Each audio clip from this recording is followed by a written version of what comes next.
데살로니가 전후서의 그 데살로니가입니다. 데살로니가 교회고, 그리고 그 뒤에 이어서는 베레아 교회가 나옵니다.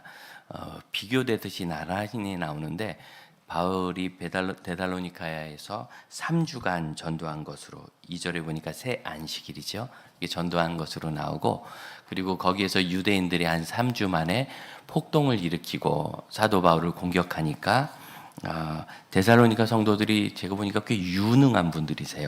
그래서 이전에 빌립보에서는 사도 바울이 잡혀가서 그렇게 고초를 겪었잖아요. 데살로니가 교인들은 바울을 잘 보호했어요. 얼마나 놀라운지. 그래서 10절을 보시면, 밤에 형제들이 곧 바울과 실라를 베레아로 보내니 그들이 유대인의 회당에 들어갔다. 그래, 베레아라는 지역으로 바울과 실라를 옮겨 주었습니다. 디모데도 이때 있었는지 정확히 기록되어 있지 않아서, 그래서 거기로 옮겨갔고, 11절 한번 읽어볼까요? 베레아에 있는 사람들은 데살로니가에 있는 사람들보다 너그러워서 간절한 마음으로 말씀을 받고, 이것이 그러한가요? 날마다 성경을 상고하고. 이게 아주 좋은 말이거든요. 그래가지고 목사들이 이거 제일 좋아해요. 데살로니가 사람들보다 베레아에 있는 사람들은 더 너그러워서 성경을 날마다 상고한다. 계속 묵상하면서 그게 정말 그런 뜻인가, 무슨 뜻인가, 우리로 얘기하면 큐티 하는 것처럼 그렇게 묵상했다. 그래서 많은 목사들이, 성도들이 이런 성도들이 되어주기를 바라고 저도 바랍니다. 그런데 그러다 보니까 데살로니가 교회는 막 나쁘고 베레아 교회는 좋은 것 같지만 안 그렇습니다. 우리가 읽은 성경을 보니까 4절 보니까 그 중에 어떤 사람, 곧 경건한 헬라인의 큰 무리, 작지 않고 큰 무리, 많이 그 다음에 또 귀부인들, 옛날 지금이나 우리 자매들이 참 예수님 잘 믿어요. 그 사람들이 말씀을 받고 믿음을 가져서 바울과 실라를 따랐다. 그럼 데살로니가 교인들은 다 나쁜가요? 그렇지 않은 거예요. 그런데 그럼 베레아 교회는 다 좋은가? 그렇지 않아요. 자, 12절을 보시면 그 말씀을 잘 상고한 다음에 믿는 사람이 많았어요. 여기도 많네요. 또 헬라의 귀부인과 남자가 적지 않았다. 이거는 데살로니가 교회와 비슷하죠. 아주 비슷한 현상이에요. 그리고 13절, 14절 보니까 데살로니가에 있는 유대인들이 문제네. 유대인들이 이 말씀을 듣고, 이 소식을 듣고 베레아로 쫓아왔어요. 쫓아와서 여기서 막 소동을 일으키니까 베레아 형제들도 또 유능해. 14절, 형제들이 곧 바울을 내보내어 바다까지 가게 하여 실라 디모데는 아직 거기, 디모데 여기 있네, 여기 있어요. 넘을고 얼마나 급했는지 배를 태워가지고 아테네로 보내서 그들이 아테네로 갔고, 15절, 바울이 이제 아테네에 도착하자 그 배를 몰고 온 사람에게 내가 여기 있으니까 실라 디모데를 빨리 좀 보내달라, 이렇게 요청을 하고 아테네 전도로 넘어가는, 아테네 선교로 넘어가는 그 장면입니다. 자, 그러면 베레아에서도 데살로니가에서 온 유대인들이 소동하게 할 때 그 소동에 엮인 사람들이 있는 거죠. 같이 동조한 사람들이 있어요. 동조해서 바울과 실라를 공격했으니까 데살로니가에서 한 군대가 오진 않았을 거 아니에요. 주동자들이 왔죠. 와서 베레아에 있는 유대인 회당 중심으로 유대인들을 소동시켜가지고 그들이 흥분하니까, 그래서 바울이 위험해지자 바울을 얼른 돌려보냈다는 거예요. 그러면 베레아에서도 유대인들은 바울을 공격한 거네요, 결국은. 우리는 대답을 안 하는 민족이니까. 그렇습니다. 한번 생각하시라고. 오랫동안 데살로니가 교인들은 못돼가지고 성경 다 듣고도 바울을 공격하고, 베레아의 사람들은 점잖해가지고 말씀 듣고 묵상하고 이렇게 잘하고, 이렇게 이분법적으로 이렇게 이야기했는데 그렇진 않은 거예요. 다시 말씀드리면 데살로니가에서도 못된 짓 하는 사람은 못된 짓 했고, 좋게 하는 사람은 잘했어요. 그리고 얼마나 유능해요. 그 빌립보 사람들은 속절없이 바울을 뺏겨가지고 채찍질 당하고 감옥에 갇히고, 그 과정에서 간수가 회심하는 역사는 있었지만 개인적으로 얼마나 큰 고통이에요. 일부러 매 맞고 감옥 갈 필요는 없는 거예요. 그런데 데살로니가 사람들은 너무나 유능하게 이렇게 저는 선교지회에서 기도할 때마다 우리 선교사님들 어려운 일 겪지 않기를, 그리고 혹시 그럴지라도 그곳에 있는 좋은 성도들이 잘 힘을 모으고 지혜를 발휘해서 우리 선교사님들을 잘 보호하기를, 우리가 여기서 할 길이 없으니까 그렇게 기도합니다. 데살로니가 교인처럼만 했으면 좋겠어요. 위험하지 않게 잘해서 딱 피난시켜 주시고 이렇게. 그리고 베레아 사람들도 똑같이 바울을 잘 피난시켰고, 여기도 못되게 구는 유대인들은 바울 일행을 공격한 겁니다. 자, 그러면 여러분, 지역이 문제입니까? 사람이 문제입니까? 사람이 문제인 거죠. 한동안 한국 교회에 원로 목사님들이 무슨 교회의 원수나 된 것처럼 그렇게 악평이 많았습니다. 그래서 원로 목사님이 뭐 교회 개입을 해서 후임 목사님과 갈등을 일으키고 어쩌고 저쩌고. 목사들은 갈등 안 일으켜요. 새로 목사님이 오셨는데 교회를 원로 목사님과 한 30년 사역을 할 때 뭐 그 목사가 처음부터 잘하셨겠어요. 저도 제가 15년 됐는데 15년 전보다 지금은 조금 더 낫지요, 장로님. 이런 건 대답을 하셔야 돼요. 대답을 안 하는 민족이라도 이런 건 해야지.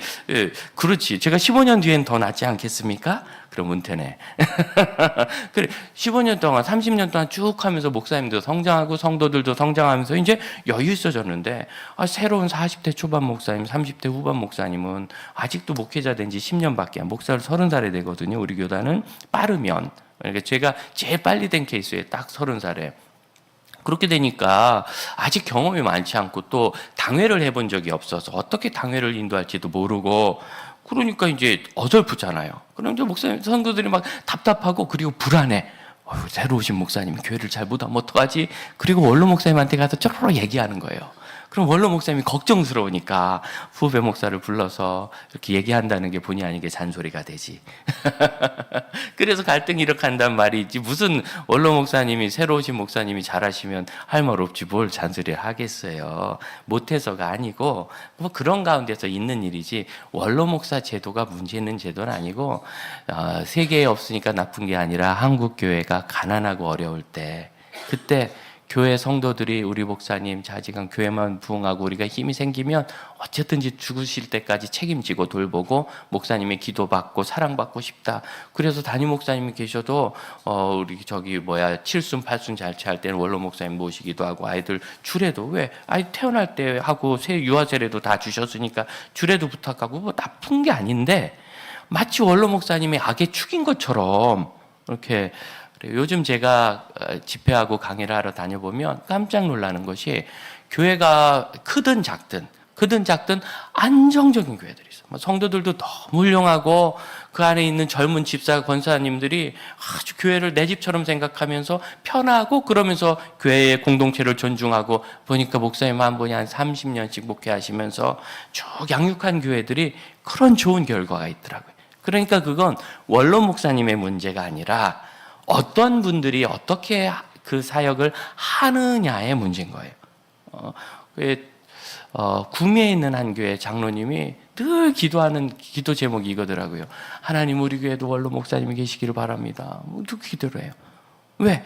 이 장로님이 쭉 보니까 그런 교회들은 안정적이고 다음 세대가 잘 크거든요. 그러니까 그 기도는 또 거꾸로 얘기하면 우리 교회도 안정적이고 다음 세대가 잘 크는 교회가 되기를 원합니다. 그 소리더라고요. 네. 제가 원로 목사 되고 싶어서 그러는 건 아닙니다. 저는 더 이상 안 늙고 싶습니다. 그런 문제가 아닌 거예요. 아유, 선교사님을 선교지 보내놨더니 막 그러고 선교사가 나쁘다고. 무슨 그래요. 어떤 분이 어디서 하느냐 문제인 거죠.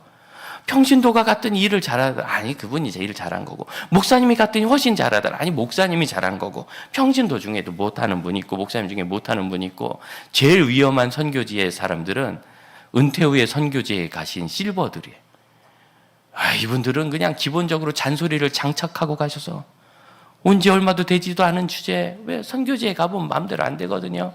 그래서 선교사님들이 15년, 20년씩 애를 쓰면서 만들어 놓은 거 보고 그런 식으로 해서 되느냐고 이래가지고 한국교회 저희 GP에도 요청이 왔었어요. 실버 선교사 파송하지 말라고.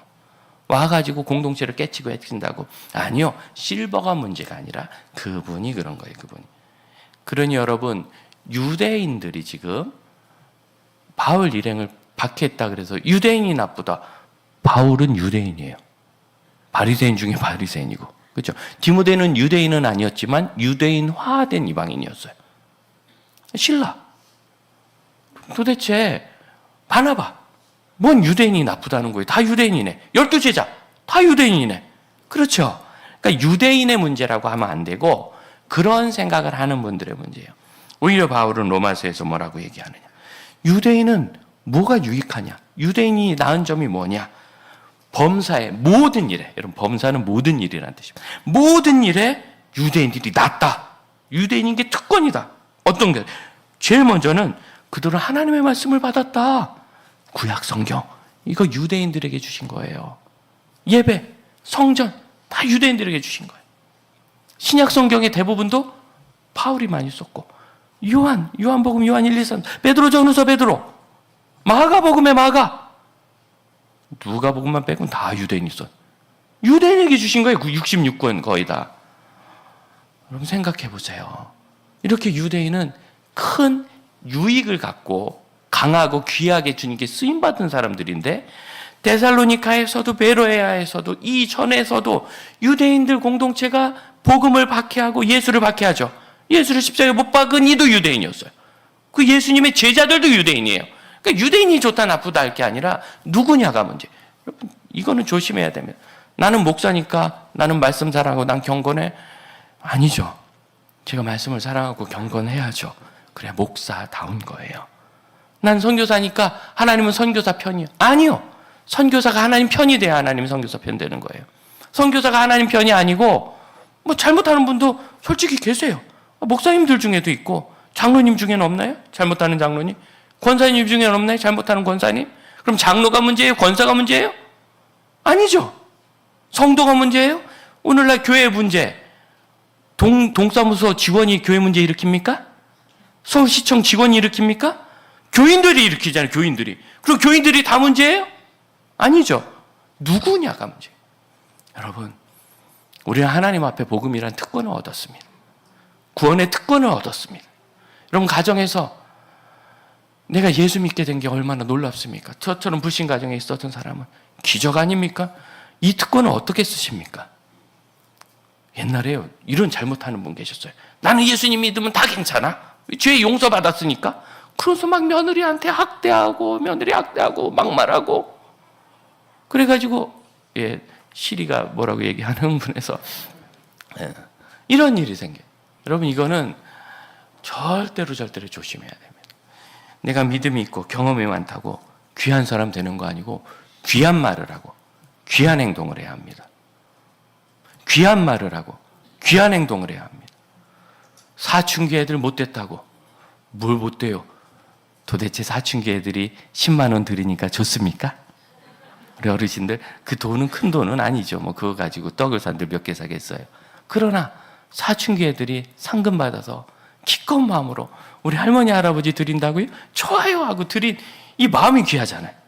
그 아이들이 커서 40살 되면 여러분에게 1억 원을 드릴 줄로 믿습니다.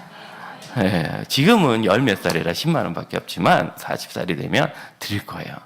이런 마음을 가진 게 중요하잖아요. 그러니까 사춘기가 나쁜 게 아니에요. 그 아이들을 어떻게 인도하고 무슨 꿈을 꾸게 하는지가 중요한 거예요. 그런 면에서 우리 양전도사님과 최전도사님 너무 감사해요. 사춘기 아이들 잘해가지고 그 애들이 세상에 말하기 대회, 여러분 글쓰기 대회보다 더 싫은 게 말하기 대회잖아요. 왜 말하려면 글을 써야 되잖아. 두 개를 다 해야 되니까. 그런데 거기를 아이들이 기꺼이 가서 개혁주의 세계관, 개혁주의적 성경적인 관점과 복음의 관점을 볼 때 현대 문화의 문제가 이런 겁니다. SNS 이런 문제고 거기에 대해서 자기들이 글을 직접 썼어요. 우리 아이들은 또 직접 쓰고 그걸 다 외워서 말을 해가지고 그 자리에서 칭찬을 많이 받았어요. 보니까 준비는 짧겠지만 잘 외워왔다고. 그래서 마치 말하듯이 쭉 이야기를 잘했어요. 얼마나 귀합니까? 어떻게 인도하느냐 문제. 내가 우리 교회 오래 다니는 줄로 아시거들랑 이게 얼마나 큰 위험한 일인 줄 아셔야 해요. 왜? 내가 교회 오래 다니잖아요. 그럼 이게 하나의 권한이 되고 힘이 돼요. 오래 다니니까 아는 사람 많고 오래 다니니까 교회 헌금도 많이 했고 오래 다니니까 교회 기여도 많이 했고 교회 사역도 많이 했잖아요. 그러다 보면 시어머니 노릇을 하고 이래라 저래라 막 얘기해요. 우리 어르신들 조심하라는 소리예요. 어르신들은 다 다 좋은데 고집이 세. 그게 무슨 대단한 복음서라고 말이에요. 뭐 하나 결단하면 눈에 흙이 들어가도 안 된다고. 어디서 그런 소리는 들어가지고 자기가 눈에 흙 넣어보지도 않았으면서 그 들은 대로 나오거든요. 우리는 오래 살수록 좋은 것도 듣지만 나쁜 것도 듣고요. 좋은 것도 보지만 나쁜 것도 많이 봤어요. 좋은 것만 영향받는 게 아니라 나쁜 것도 영향받는데 그 중에 하나가 고집이에요, 고집. 교회가 평안하려면 토론할 때는 다 얘기할 수 있어야 돼. 이런 교회가 좋은 교회. 눈치 봐서 얘기 못하고 온 지 얼마 안 됐다고 오래 얘기 못하고 또 내가 괜히 권세 부린다 할까 봐 선배인데 얘기 못하고 좋은 교회 아닙니다. 내 생각은 이렇습니다. 여기 잘하고 그 다음에는 토론하고 그 다음에 흩어져서 기도해야 돼요. 1주일이고 2주일이고 지금도 우리 교회는 오후에 주일 오후 예배 대신 성경 공부하지요? 너무 좋은 거예요. 너무너무 좋아요. 성경 공부 교실 모이면 찬송가 하나 부르고 한 분이 대표 기도하고 그거 하기 싫어서 안 간대 또 누군 자신 기도하고 그리고서 성경 공부한 다음에 마지막엔 다 같이 합심 기도하고 주기도문을 폐회해서 그 작은 그룹의 주일 오후 예배와 비슷해요. 하지만 말씀을 쭉 해서 40분 50분만 공부해요. 40분 50분이라고 정했는데 양신의 전도사님 90분 하면 안 되는 거예요. 이거는 우리는 서로 약속을 지켜야 돼. 이렇게 잘 해가지고 하는 거죠. 이렇게 하고 좋지요. 이거 결정할 때 장로님들과 당회가 모여서 이런 상황입니다. 말씀드리고 그랬더니 이해가 간대요. 그럼 우리가 기도해보고 2주간 기도해보고 중요한 거니까 보통은 한 주인데 그리고 말씀하십시다. 기도했는데 일주일 만에 장로님들이 오셔서 목사님 한번 그렇게 해보죠. 해보고 안 좋으면 다시 하면 되니까 해봤더니 너무 좋더라. 그래서 지금까지 14년을 이렇게 좋은 과정을 가지고 온 거 아닙니까? 그러면 이게 마음에 안 드는 분도 왜 없겠어요? 있어요, 우리 교회에. 그래도 오후 예배를 해야지. 주일 저녁 예배는 한국교회 전통인데 성경 공부는 성경 공부고 예배는 예배지. 예배를 해야지. 이런 분이 왜 없겠어요?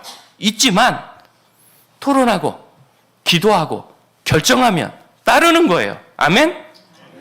도대체 왜 공동체가 결정했는데 나는 반대라고 하면서 난 그럼 안 한다고 그러는 거예요? 어디서 배운 거예요, 그건? 그럼 공동체가 서겠어요? 토론하고 기도하고 결정했으면 따라주는 게 그게 교회 법이고 교회를 살리는 길입니다. 믿습니까? 우리 교회는 15년간 그렇게 살아왔어요. 물론 저도 여러분의 결정에 반대하는 게 많아요. 오늘도 사역자들이 이거 해서 이렇게 하겠습니다. 제 마음에는 안 들어요. 그래서 의문스러운 걸 물어봤어요. 이런 점은 그건 이렇게 되고 그건 이렇게 되고 그건 어쩔 수 없는 부분입니다. 그래 어쩔 수 없지. 결정했으면 해보세요. 같이 따라보는 거죠. 아니 복음을 배반하는 것도 성경을 찢어버리겠다는 것도 아닌데 무슨 문제겠어요. 목사라고 좋은 사람 아니고 선교사라고 훌륭한 거 아니고 장로님이라고 다 존경받는 거 아니고 권사님이라고 다 사랑스러운 거 아닙니다. 사랑스러운 말을 하면 주일학교 애들, 사춘기 애들도 사랑스러운 거고 사역자도 사랑스럽게 행동을 할 때 사역자다운 거지. 어떤 사역자들은 교회 안에서 분란을 일으키고 끝까지 막 자기는 억울하다고 그러고 다니고 저 그런 사람 많이 봤어요. 뭔 짓이에요? 사역자가. 그럼 우리가 주 안에서 데살로니카와 베레아를 볼 때 데살로니카는 좋고 베레아는 나쁘고 베레아는 좋고 데살로니카는 나쁘고 아니요. 베레아 안에서도 나쁘게 하는 사람은 나쁘게 한 거고 데살로니카에서도 좋게 하신 분은 좋게 한 거예요. 그럼 좋게 하는 성도들 되세요. 복음을 성장시키고 하나님의 나라를 이루는 좋은 사람이 되시길 축복합니다. 그리고 가정도 살리고 교회도 살리고 하나님 나라 미래도 세워야지. 기준은 나가 아니고 말씀이고 말씀의 기준은 사람마다 어떤 건 묵상하면 다 달라요. 그럼 그 다음은 공동체가 되는 거예요. 공동체. 왜? 사람마다 생각이 다르니까. 그럼 어떻게 다 똑같이 해? 쌍둥이도 생각이 다른데. 제가 이번에 놀라운 얘기를 들었어요. 제 친구 목사님이 딸이 쌍둥이인데 왜 그 스마트폰 얼굴 보면 비밀번호 풀리잖아요. 쌍둥이들이 이게 풀린대요. 그래서 서로 이거 풀리네 하면서 막 본대요. 재밌죠? 하지만 속은 달라요. 둘 사람 생각이 달라요. 아니 스마트폰 비밀번호도 풀리는 똑같은 모양이라도 속 생각이 다른데 태어난 데 달라, 생긴 거 달라, 나이도 달라, 경험도 달라, 의식도 다른 우리가 어떻게 다 똑같은 생각해요? 그거는 세상에 없는 거예요. 사도 바울과 바나바도 다투는데 이런 건 아니고 우리는 그냥 언제든지. 그래서 여러분 이렇게 말씀드리고 싶어요. 데살로니가의 좋은 성도들처럼, 베레아의 좋은 성도들처럼 됩시다. 할렐루야. 데살로니가의 좋은 사람. 그래서 좋은 성도들은 어때요? 바울 곁에 있어서 바울을 보호하고 편이 돼주잖아요. 나는 이 말씀 읽으면서 저는요, 눈물이 났어요. 그 루디아나 빌립보 성도들은 얼마나 가슴이 아팠겠어요. 바울이 매를 맞고 감옥에 갇혔을 때. 그런데 데살로니가 교인들은 어쨌든 바울을 지켜내고, 야손이 괜히 끌려가서 너 자기는 잘못한 것도 없는데 벌금 내고 나왔잖아요. 네. 그러니 이 분들이 얼마나 귀해. 저는 여러분이 그렇게 되시기를 축복합니다. 그리고 저도 여러분에게 그런 목사가 되기를 원합니다. 우리가 다 마음을 맞추고 서로 사랑하고 긍휼히 여기면서 감싸주고 돌봐주고, 그건 아니라 의견이 부딪히고 다툴지언정 그건 아니라, 늘상 보면요, 이러이러해서 저 교회 더 못 다니겠습니다. 그런 분들이 있어요. 많지는, 우리 교회는 정말 적지만 우리 교회도 있어요. 왜 없겠어요? 그럼 그때 당신이 그렇게 잘못했으니까 나가, 좀 그렇게 얘기해 본 적 없어요. 앞으로 그렇게 안 하면 되니까 다시 한번 잘 적응하고 있어 봐요. 왜? 우린 가족이잖아요. 애가 말썽 부린다고 내쫓아요, 여러분? 사춘기라고 내쫓아요? 가출하면 내쫓아요? 가족은 안 내쫓잖아요. 나는 교회가 거짓말 좀 안 했으면 좋겠어. 가족이라 그러고 내쫓고, 가족이라고 나가라 그러고, 가족이라고 하고 안 본다 그러고, 그 가족 아닌 거죠. 말만 가족이지. 진짜 가족이 아니에요, 가족. 그래도 본인이 끝까지 나가면 어쩔 수 없지만, 김인중 목사님께서 성도 하나가 나가면 팔이 하나 잘리는 것 같다고. 저도 그래요. 성도고 사역자고 누가 그렇게 같이 밥 나눠 먹고 있던 분이 몇 년씩 계시다가 이런저런 이유로 교회 떠난다 그러면 저도 팔이 하나 잘려나가는 것 같아요. 이런 고통이 없으면 목회 못하는 겁니다. 너무 힘들어서 어느 날 김인중 목사님께 말씀드렸더니, 목사님, 담대하고 우린 그저 열심히 양육해서 최선을 다하다가 그 어디로 흘러가면 거기서 또 역할을 잘할 줄로 믿고 또 하는 거야. 2013년에 제가 그 말씀 듣고 마음을 딱 정했어요. 그런 거구나. 그렇지. 데살로니가 교회를 여러분 이해하려면 요 이야기만으로는 안 되고 성경을 봐야 합니다. 데살로니가 전서 1장을 한번 보겠습니다. 에베소, 빌립보, 골로새 성경 다음에 데살로니가 전후서가 있고 그 뒤에 디모데서가 있어요. 데살로니가 전서 1장, 신약 329면입니다.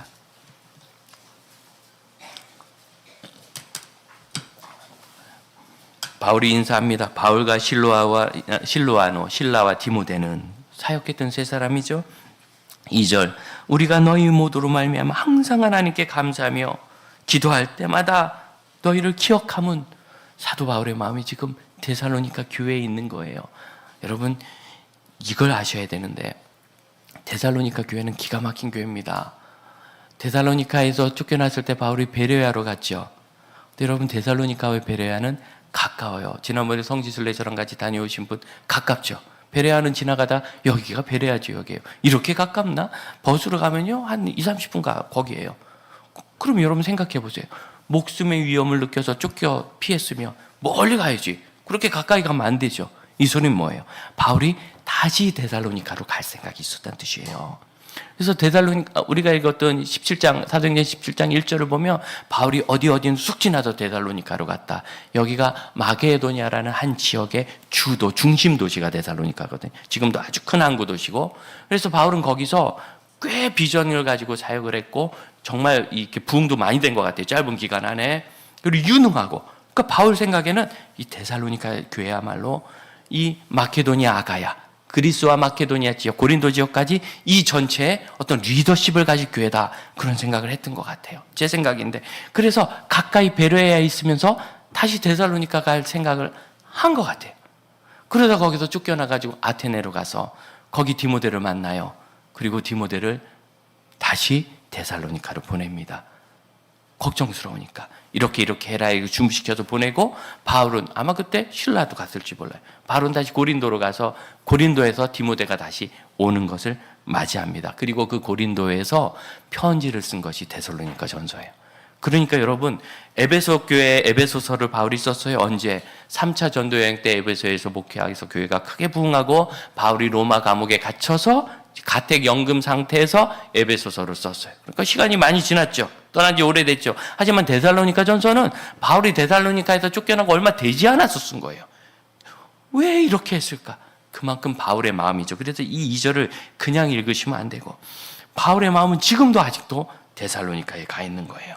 그들은 3절, 너희의 믿음의 역사와, 믿음이 역사합니다. 사랑의 수고와 그리스도에 대한 소망의 인내를, 이 얘기 얼마나 우리 많이 합니까? 믿음의 역사, 사랑의 수고, 소망의 인내. 그냥 믿어요 하는 게 아니라 믿어서 하나님의 역사를 이루고, 우리는 사랑해요 그런 것이 아니라 사랑해가지고 서로 섬겨요, 수고해요. 우리는 소망이 있어요 그런 게 아니라 소망 때문에 인내하는 거예요. 여러분, 소망과 믿음은 인내라는 말입니다. 인내. 그런 훌륭한 교회, 그런 훌륭한 교회. 7절 보실까요? 7절. 그러므로 너희가 같이 읽어봅시다. 마게도냐와 아가야에 있는 모든 믿는 자의 본이 되었네. 아니, 개척한 지 얼마 되도 않은 교회가, 나머지도 그렇죠. 이제 다 개척하니까 빌립보 다음에는 데살로니카니까 그걸 생각하면은 그 지역에서는 제일 오래된 교회네. 이 교회 믿음의 소문이 막 나서 본이 됩니다. 8절. 너희에게 한 이야기가 막 들릴 뿐만 아니라 나에게도 들렸다. 우리가 들렸다. 어디서? 고린도에서. 그래서 우리가 정말 더 할 말이 없다. 장지교회가 그런 교회가 되기를 바랍니다. 우리 꿈꾸는 공동체 그런 교회가 되기를 바랍니다. 꿈꾸는 공동체 더 할 말이 없어. 기독신문의 이름만 크게 나는 게 아니라, 장지교회는 노인사역의 이름을 꿈꾸는 공동체라 한다. 사실은 기자의 얘기가 마음에 안 들어 우리 노인사역이라고 안 합니다. 그냥 꿈꾸는 공동체지. 성도들 중에 연세가 좀 있는 분들일 뿐이지. 하지만 한국교회는 설명할 방법이 없잖아요, 그걸. 그러니까 그냥 그 단어를 가진 거예요.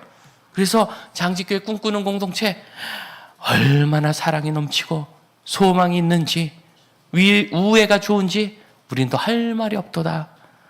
근데 제가 지금까지, 우리 교회가 8번째 교회인데 노인 공동체는 다 사이가 안 좋아요. 회개하세요, 할머니 할아버지 여러분. 왜 이렇게 서로 사이가 안 좋아요? 회개하세요. 아멘? 잘못은 잘못인 거예요. 잘못은 잘못인 거예요. 왜 사이가 안 좋은가 했더니 손주 자랑해서, 손주 자랑 안 합시다. 그리고 손주 자랑은 아시죠? 국룰이에요. 5만 원씩 내고 하는 거예요. 이거 그냥 나라가 정한 거예요. 헌법에는 없지. 그러니까 헌신해. 손주 자랑하면 밥을 사야 되는 거고, 그거 없이 손주 얘기하면 그 사람은 정말 그 다음 주에 사세요. 어쨌든 그런 거예요. 그래서 할 말이 없는 거예요. 여러분, 8절 마지막 보세요. 우리는 아무 말도 할 것이 없다다. 데살로니가 교회가 이렇게 훌륭한 교회입니다. 9절 보세요. 9절 같이 읽어봅시다.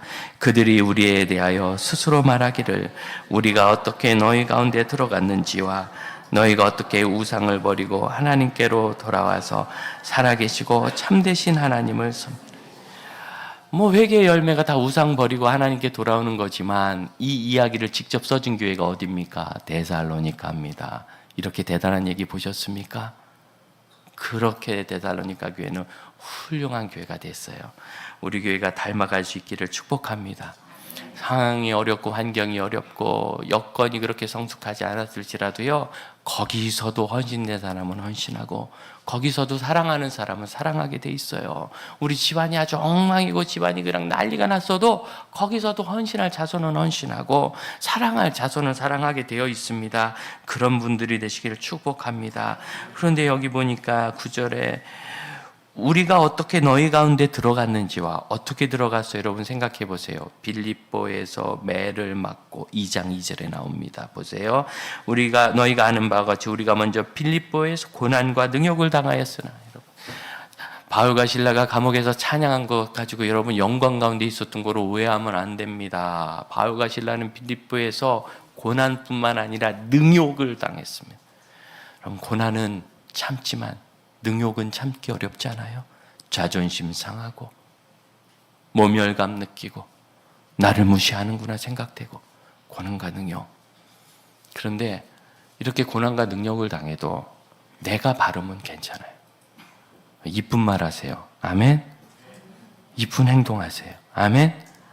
누가 들었을 때 사랑스러운 말, 사랑스러운 행동, 나는 스타일이 원래 이래, 버려야 돼요. 여러분, 그 스타일은 여러분 스타일이 아니라 상당히 마귀스러워요. 아니, 욕하는 거 마귀나 하지, 하나님의 자녀가 뭔 욕을 해요? 불평하는 거 사단이나 하는 거지, 하나님 자녀가 뭔 불평하고 뭔 험한 말을 해요? 그런 행동을 해요.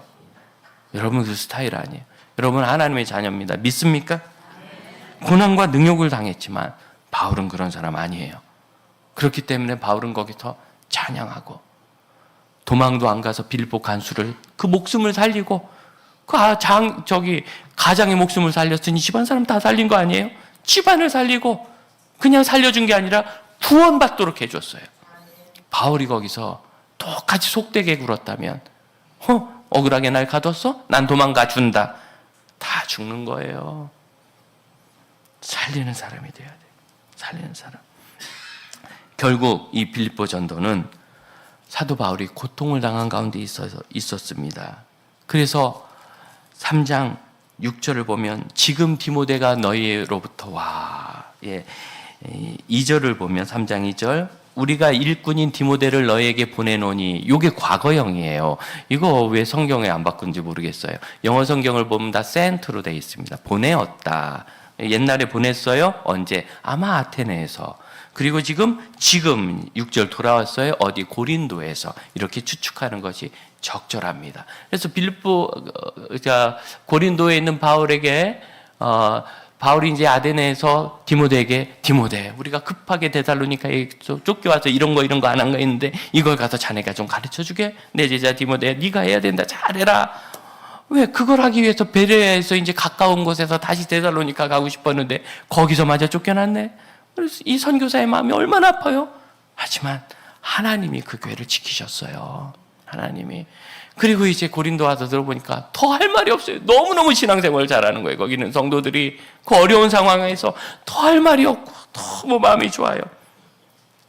그래서 3장 7절 보면 너희의 믿음으로 말미암아 너희에게 위로를 받았다. 파라칼레오입니다. 우리 위로를 받았다. 지난주에 공부했죠? 옆에서 말하는 이 위로는 괜찮아 이게 아니라 이런 좋은 결과가 있고 좋은 뜻이니까 괜찮아. 그래서 격려를 받는다는, 원래 이게 격려하다는 단어예요. 그래서 쫓겨나도 괜찮구나. 내가 갑자기 쫓겨나도 하나님 그 교회를 지켰구나. 내가 빌립보에서 이렇게 고난을 당해도 괜찮구나. 그걸 통해서 그 좋은 교회가 섰구나. 격려가 되는 거죠. 처음에는 그 선교지 갈 때 보안 지역이라 제가 말하기 어려운데 사실은 제 친구 집안 사람이 어린이집을 거기서 한다고. 이제 딱 들어요. 거기는 뭐 선교사 가기가 어려운데요. 어린이집 그냥 교육사업 하는구나. 어린이집 하는 줄 알았어요. 근데 거기를 한번 가보자고 몇 년부터 얘기해서 저도 가보고 싶고 배우고 싶고 그래서 장로님들께 저도 왜 가는지 모르는데 가서 좀 배워볼랍니다. 가서 또 가는데 그러는 거예요. 그 사이에 좀 변화가 있어. 가서 보면 놀랄지도 몰라. 허름한 시골길로 비포장도로죠. 비 오면 진창이에요. 그런데 지나가요. 딱 끝에 도착했는데 입이 딱 벌어져요. 정말 놀랐어요. 너무너무 멋진 학교가 서 있는. 우리 교회보다 훨씬 잘 지었어요. 입이 딱 벌어졌어요. 와, 후원교회가 대단히 돈이 많은가 보다. 큰 교회인가 보다. 우리 교회보다 작은 교회예요. 파송교회가. 600명도 안 모여요. 개척한 지 그렇게 오래되지도 않았고. 그럼 사역자가 훌륭한. 사역자는 분명히 제가 알았어요. 평신도 집사였거든요. 집사님이 어려서부터 받은 이 도전을 이기지 못하고 목사님 저 선교 가야 될 것 같습니다. 담임 목사님 네가 뭘까 싶었겠죠. 그래 보든지 자원해서 신학교로 갔어요. 그래서 목사 한 수도 받았더라고요. 우리 교단 목사님이에요. 그리고 목사님이 안 보내는 거 일을 잘하니까 부목사로 있는데 마흔이 다 돼가지고 목사님 제가 마지막 기회인 것 같습니다. 그래서 처음에 품었던 곳과 다른 곳을 갑자기 목사님이 거기를 가라. 그래서 목사님 순종해서 거기까지 온 거예요. 그러니까 이 선교사님은 정말 준비도 안 된 상태에서 와서 할 수 있는 것도 없고 끙끙거리면서 어떻게 어린이집을 했는데 수년 전에 제가 이야기를 듣고 가봐야 되겠다 싶었어요. 10여 년을 사역하며 차를 마련하지 않아서 사모님하고 두 아이하고 네 식구가 오토바이 타고 가다 사고를 당했어요. 앞니가 다 나가고 지금도 이가 이렇게 벌어져 있더라고요. 치료를 제대로 못 받아서. 부원 교회가 선교사가 지금 가서 차를 줘야 그 선교지에서는 차 없으면 사역이 정말 제한됩니다. 밤에 위험하고 오토바이는요 그 앞에 통나무 하나 갖다 놓으면 그냥 넘어져요. 강도들이. 큰일 나요. 큰일. 그랬나? 그런데 그리고 나서 정말 죽다 산 거죠. 하나님 은혜로 다 건강해요 지금은. 그랬더니 더 작은 이웃교회가 뜬금없이 1억 원을 헌금하겠다고 작정을 한 거예요. 거기를 와보고. 그 소리를 파송교회 목사님이 듣고 가면서 내가 이거 10년 넘게 그냥 방치했나 보다. 가서 보고 도전을 받고 교인들과 의논해서 30억 원 공사를 벌렸어요. 그걸 1년 반 만에 다 한 거예요. 믿기지 않아요. 그리고 그 건물하고 조경하고 모든 것을 볼 때 이거는 제가 아는 기준으로 그것보다 훨씬 돈이 더 많이 들어요. 그럼 건축비가 선교진 더 비쌉니다. 거기 내부에서는 시멘트 100돌 한 장 없습니다. 다 수입해야 돼. 다 수입. 철근이고 뭐고. 문짝까지 다 수입해야 돼요. 비싼데 그걸 국경 넘어가서 자기가 실어서 막 가져오고 어떻게든 해가지고 그 집을 진 거예요. 벌써 아이들을 정원 200명 중에 100명을 넘게 모았어요. 1년도 안 돼서. 곧 아마 자립할 것 같아요, 학교가. 링컨 대통령이 저격당했을 때 평생 링컨을 공격하던 사람이 링컨 정부에서 장관을 맡았습니다. 우리나라도 이런 정치인이 좀 나왔으면 좋겠어요. 맨날 자기 욕하던 사람을 데려다 유능하니까 장관 시킨 거죠. 그 링컨 대통령이 저격당했을 때 신문에 이런 인터뷰를 했어요. 나무와 사람은 넘어져야 그 크기를 잰다. 선교사가 있는 동안은 귀한 줄 몰랐더니 그렇게 딱 쓰러지니까 교통사고로 얼마나 귀한지 그 크기를 알았죠. 그리고 그가 다시 일어났을 때 큰 사역이 거기서 일어난 겁니다. 그 교실 안에서 제가 기도하면서 하나님 이걸 보라고 날 보내셨구나. 제 마음에 있는 생각은 뭐예요? 이런 사역을 하려면 교회는 한 5천 명은 최소한 넘어야 되고 선교사도 딱 준비돼 가지고 가서 유기적으로 사역을 해서 프로젝트를 해야 이런 사역이 일어나지. 그 학교 때문에 동네 길이 났어요. 조그만 길 있던 걸 학교 때문에 다 넓히고 거기 그래도 자갈이라도 깔아서 비가 와도 차가 다닐 수 있도록. 그 바로 앞에 현지인 학교가 있는데 그 학교는 제가 아는 지식 그대로예요. 제가 시골에 살 때 버려진 땅 같은 큰 잡초 나는 땅이 운동장이고 교실은 그냥 막 나간데 브로콜리를 대충 세우고 교실 바닥도 콘크리트가 안 돼 있어요. 맨 땅이에요. 근데 그나마 거긴 수도에 있다고 콘크리트를 해놨더라고요. 다 달았어요. 시멘트 발라놓은 게. 그렇게 되더라고요. 제가 아는 그런 학교. 하지만 거기 수 앞에 있는 하나님이 주신 그 학교는 도대체 이런 구석에 어떻게 이런 학교가 있을까 싶은 곳에 시내에서 부모들이 소문 듣고 애를 실어 날라가지고 그 현지에서는 쉽지 않은 학비를 내면서 거기를 보내요. 죄다 현지인 아이들이 많이 다니고 선교사 자녀들과 권면을 제가 거기서 받았습니다. 그 사역을 보고. 여러분, 데살로니가 교회가 그렇듯이 하나님이 우리에게 이루시는 큰 일은 넘어진 후에 다시 일어나며 부흥합니다. 여러분 다시 일어나십시오. 마음의 상처를 이기고 육신의 약함도 이기고 문제에 넘어진 것도 다 넘어서서 다시 일어나세요. 우리가 하나님의 사람으로 사는 동안 우리는 적어도 한 번은, 그리고 대개 여러 번, 사도 바울이 빌립보에서 넘어진 것 같은, 우리 선교사님이 현지에서 넘어진 것 같은 그런 사고와 사건을 만날 것입니다. 그러나 그게 일어나게 되면서 우리는 하나님이 정말 열어주신 새 일을 보게 될 줄로 믿습니다.